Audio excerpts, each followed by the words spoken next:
Hello, it's James, and I'm here again with Ben. Hi, Ben. Hello. We have got some more spoilers for you, courtesy of Jimmy at WizKids. Thank you very much, Jimmy. We've got just a couple for you, so just a quick vid, and we spoiled them on the podcast, which should come out simultaneously with this video. If you haven't listened to it yet, I'll put the link in the description. And if you prefer static images, as always, I will put those in our gallery, our web gallery of Dark Phoenix spoilers. The website is dmunited.eu, and again, of course, I will put the link in the description. Anyway, without further ado, let's crack on with the spoilers. The first of the two is Ronan the Accuser, No Mercy. It's the uncommon, he's a 6-cost bolt, and he says, when fielded, each player KOs a character die they control. His stats are 155, 167, 288 with a max of 4 dice. Ben, what do you reckon? Yeah, good stat line for 6 cost. Slightly lower fielding cost than normal, which is good when it's a when fielded ability. The 288 is particularly exciting compared to the normal 388 sides. So yeah, no, it's something you want, isn't it? In a fielded character, cheap fielding costs. I like the ability. We've seen it before on a few things, Including Spectre, Divine Retribution. which is also a 6 cost bolt, and one I actually used at WKO before. And I like it quite a bit. I've built it a few times. The stats aren't as good as Ronin as well, but it does have the added benefit of that global, which I really like, similar to the Hawkeye global currently, which you pay a bolt, deal 1 damage to target sidekick. Shame Ronin doesn't have that. It would have been nice to have that global on some other card. Yeah, I like the ability. It's a shame your opponent can choose who they KO. But you want to kind of make that into your benefit, don't you? So you want to have something that you want to KO as well. Yes, that's right. Like a handy sidekick, for example, or even I suppose Ronan himself. I always find it a waste if you've got stats like that. You don't really want to lose it from the field. But he does have other utility other than just KOing stuff, because there is another spoilt card, which is, if I click this button, Supreme Intelligence, who's a 12-cost mask, whose mask you can barely see because the number 12 is so large. The text reads, Supreme Intelligence costs 1 less to purchase for each loyalty counter on it. We should stop to explain that loyalty counters are basically like experience tokens in experience counters, in Dungeons and Dragons. So they give the dice of that card +1 attack and +1 defense for each loyalty counter. When you purchase Ronan the Accuser, or attack with a Ronan the Accuser character die, put a loyalty counter on the Supreme Intelligence card. So that could rack up fairly quickly. Yep. I mean, people are gonna. The thing is, people are gonna try that Supreme Intelligence just because it's ridiculous, aren't they? I mean, just because it costs 12. Yeah. I want to build a team around it just for the sake of it. It's not going to see any meta play probably, but in casual for sure. In a dice fight, definite. Someone's going to try it, and then for that Ronin Accuser, the uncommon is not a bad choice. Probably the best Ronin ability we've had. Although we do have another spoilt Ronin. Yes, there's one that costs 5. It's the common. And he says, when Ronan the Accuser is fielded, lose 1 life. When Ronan the Accuser is KO'd, your opponent loses 1 life. The ability on the uncommon is much superior, in my opinion, to the 5 cost. Yeah, I don't know. I think it's difficult if you're doing it just for Supreme Intelligence. Maybe you go the 5 cost. But I would definitely see myself personally going for the uncommon. You know, and I think everybody else probably knows, I'm quite wary of 6 costs without game-ending abilities. But as Ben has pointed out, we do have quite a lot of ways of reducing stuff, and we've got the Blue Eyes Global returning. So maybe the 6 cost is not as prohibitive as it could be. 6 cost into a 12 cost, I'm a bit sceptical, but you know.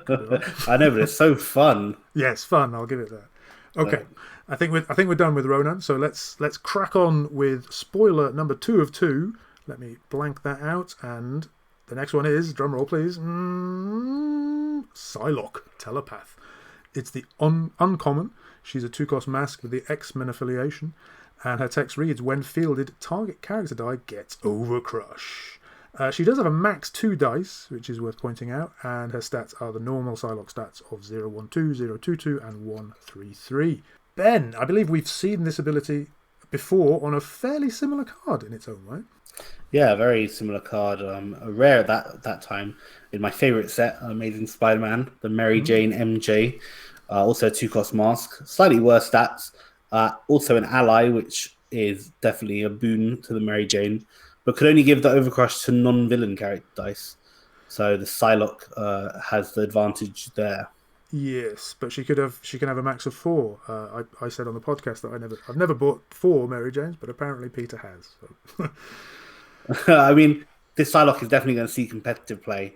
So from that standpoint, you don't want to ever buy more than 2 of them normally anyway for competitive play. So casual play, I get it. The max is going to be a problem. It's an interesting way of balancing this card, I suppose. But it's still, I mean, everyone has a good 2-cost mask. And this is definitely one that's going to see some really fun shenanigan-y type stuff, as well as good meta play.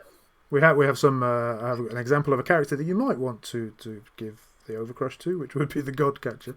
10/10 token with Overcrush coming at you. Early doors. I mean, not only a 10/10 token, a 10/10 token with a force block ability inbuilt, so you can call out a sidekick. So yeah, I mean, this is probably the obvious choice for that meta kind of crazy fast kill. So there, I mean, people are already using kind of unblockable stuff, the 3-cost under surveillance to get Godcatcher through. This is just another way for it to work. What's the wrestling basic action that doubles the attack of a blocked? Jerry Lawler. That could be quite fun. Yeah, Jerry Lawler. The good thing about that is the Godcatcher has quite a few spots on its team. So you can throw a Psylocke in, just don't put a Jerry Lawler in yourself, and then if they are running a Jerry Lawler, you can just kind of switch to that and just kind of use that as a counterplay to a Becky team or something. Do we have anything which forces your opponent to field psychics apart from instant war is a thing, right? Instant war, yeah, just that. We could do with White Tiger global back again, I think. That would be pretty frightening. Yeah, for turn 3 Overcrush, nasty. There is another option which has been spoiled for Overcrush, which we would be remiss not to mention on the same slideshow as Psylocke, and that is Mr. Sinister. It's super rare, and we'll ignore his ability for now, although it might be good. But the global says pay 3 generic. Target character die gains Overcrush. Obviously pretty useful. Is there a space for Psylocke in a meta which contains Mr. Sinister? I would point out that Mr. Sinister is a super rare, so if you're not, if you're playing for reals, then you might not have that card. So Psylocke is an uncommon, which is definitely an advantage. What else are things to consider? I mean, yeah, the problem with Sinister is you give that global ability to your opponent as well, right? So if they also have Godcatchers, then you're giving them the ability to give their Godcatcher Overcrush, which maybe you don't want necessarily. The other thing is the Mr. Sinister has a range of different globals, so you might be wanting to run another Mr. Sinister global, not just an Overcrush one. But yeah, it's difficult. It's an interesting choice, isn't it? The kind of on-demand globalness of Mr. Sinister, or the kind of repeatability of the Psylocke when fielded. It is usually the case that the on-demand globals are clearly better because they tend to be cheaper. They tend to only cost 1. But in this case, we have a 3-cost global and a 2-cost die, which is effectively repeatable once you've bought it. Especially with the Blue Eyes White Dragon global reprint, Phoenix global, which lets you KO Psylocke. So she's dragon fodder, effectively, which means she can be used to get other characters cheaper. Nice. Yep.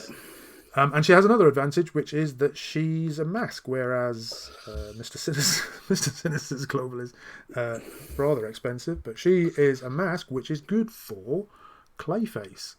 If you want to build a very accelerated team, you might well be using Clayface anyway, in which case you definitely want to have a 2-cost or maybe 1-cost mask on your team.